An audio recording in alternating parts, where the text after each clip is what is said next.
Il-kumpanija internazzjonali fil-qasam tal-esports Blast waqfet studio u ċentru ta' operat mifrux fuq 1000 metru kwadru f'Taqali. Blast se tkun qed tuża dan il-post bl-istudio, uffiċini u post tal-operat għat 3 snin li ġejjin. Il-ħadd wara nofsinhar intemm turnow li hu wieħed minn 9 avvenimenti importanti internazzjonali tal-esports li se jsiru f'pajjiżna permezz ta' dan iċ-ċentru li waqfet Blast f'Malta. Il-kap eżekuttiv ta' Gaming Malta Ivan Filletti qal li flimkien mal-kumpanija Blast, Gaming Malta se tħarreġ żgħażagħ Maltin biex jidħlu f'din l-industrija li toffri diversi opportunitajiet ta' marketing u produzzjonijiet fost affarijiet oħra.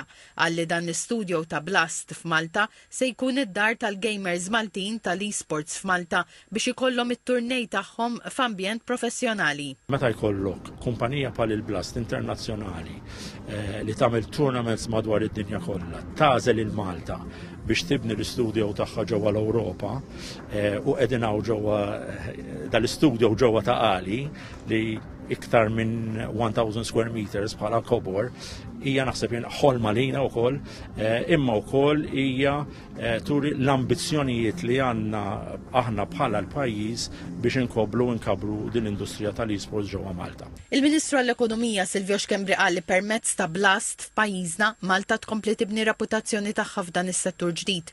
Spjega li dan is-settur bħala parti mill-Viżjoni Malta 2050 joffri valur għoli miżjud u prospetti ta' karriri pagi għolin li żgħażagħ waqt li jkompli jixpruna t-talent f'dawn l-oqsma tal-esports. Dawn ma' events li jġbdu views ta' ċertu portata kbira. Minn format li dan l-event biss rawh u qed jarawh il-fuq minn 100 miljun persuna. U allura hemmhekk inti tista' timmaġina il-views li jkollhom allura li allura ma jattrattaw ukoll il-pożizzjoni ta' Malta biex int tkun tista' tippromovi lil Malta f'diversi setturi oħra. Il-Ministru Silvio Xkembri qal li l-kollaborazzjoni bejn Blast u Gaming Malta jturija ċara tal-futur ta' pajjiżna f'dan il-qasam fejn qal li pajjiż żgħir qed jiġbed ismijiet kbar.